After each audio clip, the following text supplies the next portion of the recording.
Hey guys, thanks for coming back for part 2 of my Atari 2600 pickups video.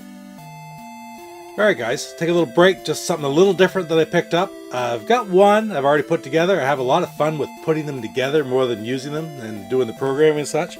But I picked up another one. Just recently I got myself a Raspberry Pi kit. And I got myself a Pi Boxy.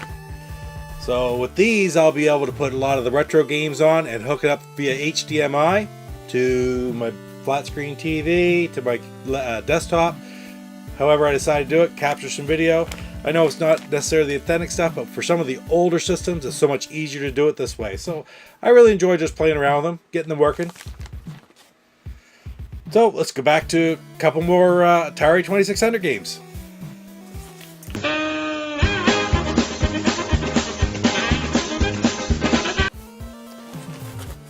This is from the same guy I got the last auction from. I remember talking to him. I won both auctions at once, and wrote him a note and said about combining the shipping. He didn't charge a whole lot for shipping. He wrote me back and said, actually, I always send all of my games, my box games, individually. So I packed them up really well so nothing happens to them on the way. So I'll just send them to you that way individually. I said, yeah, okay. He didn't charge much, like $3 for shipping, something like that, for each one anyway. So it wasn't really bad. Like sometimes they really try to get you. And I tell you, he did an amazing job between the airbags and the games are all wrapped up. Oh yeah, Flash Gordon. Here's one. I bought this game back in about 1982 down at KB Toy and Hobby in Bangor, and I can remember getting it. 20th Century Fox games. I really like 20th Century Fox games. They are not one of the crapware, for lack of a better term, shovelware companies that come in and cause the demise and the video game crash of '83, like that created all this junk for the Atari 2600. There was a lot of junk for the Atari 2600 back in those days. It was hard to tell the difference sometimes. 20th Century Fox was not one. There's 2 or 3 different third-party game developers that created really quality stuff, and I consider 20th Century Fox one of these. I had this game, and it's one of the older games for the system. Come out late in the system's life, so it really is pretty in depth. It's got a lot to it. I'll have to do a review of it sometime soon because I can remember playing it back in the day, and I was quite good at it at the time because I was a kid and I was playing all my Atari 2600 games, and it was just a lot of fun. It's not real repetitive like a lot of games.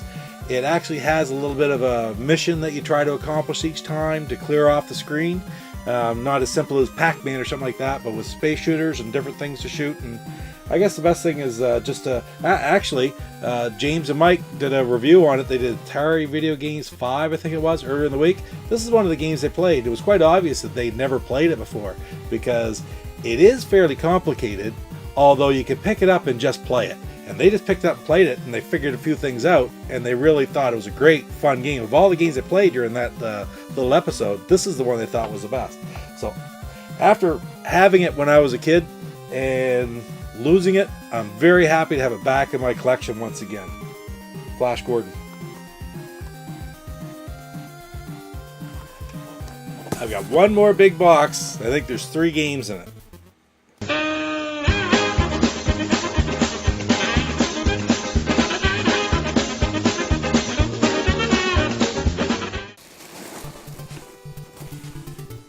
Speaking of good packaging, got the peanuts, bubble wrap, the whole works. This one, oh, and they're in good shape by the looks of it. Pull up the first one here.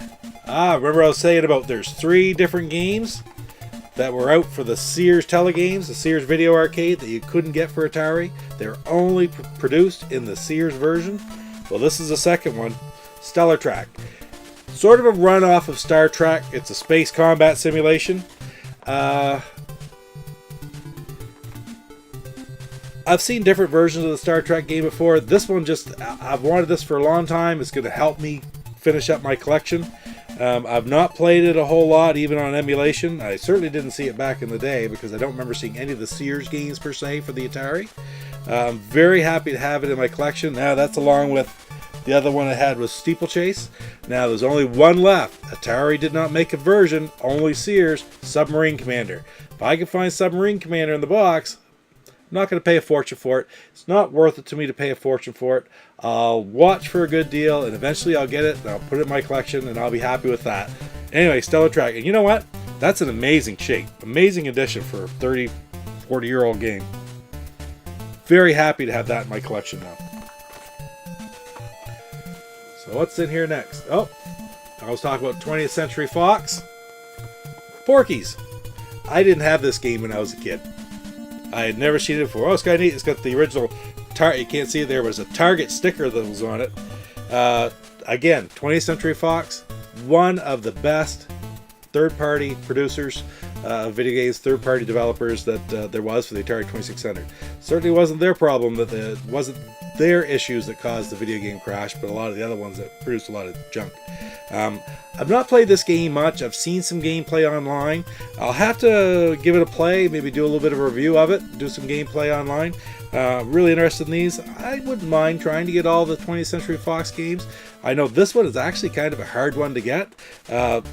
It's funny though, because I was in high school when this movie came out, and frankly the movie was something else in its day, let me tell you that. Everybody in high school wanted to go see it. It was pretty risque. Kind of pale by today's comparisons, kind of like I say American Pie, but that's 20 years old now. This is almost 40 years old. Anyway, it was quite a movie in its day. If you get a chance to see it, go ahead. I did see it probably about a year ago. I watched it one time, saw it on Netflix or something, and I don't know if it really lives up to what it had, what it was like back then, but still, it's worth a watch if you haven't seen it. And I'll check out the video game and I'll post a review online. It's immaculate condition. So happy to have it in my collection. Okay, last game. I've been trying to find a good copy of this game for about 2 years. It's Checkers, Activision Checkers. You wouldn't think that Checkers would be all that hard to find, but I have not been able to find this game anywhere. And when I see it online, it was some ridiculous price. I got this for a great price. I don't know if I paid $10 for it. Looking at it, it's in great shape. Manual's intact. Cart's in there, looks good. I'll check it all out more closely later, but for the price I paid, I'm very happy. Now, we're talking about third-party developers. As far as I was concerned, Activision, although they're a third-party developer, they made the best games going for the Atari 2600. They had some real classics on that system, and I've been collecting them ever since. That's one thing I've been trying to do, is pick up a lot of the Activision games. I think there are 44, something like that, for the system. And I'm about halfway there. A lot of the newer ones that were out late in the life of the 2600 are much more rare and hard to come by.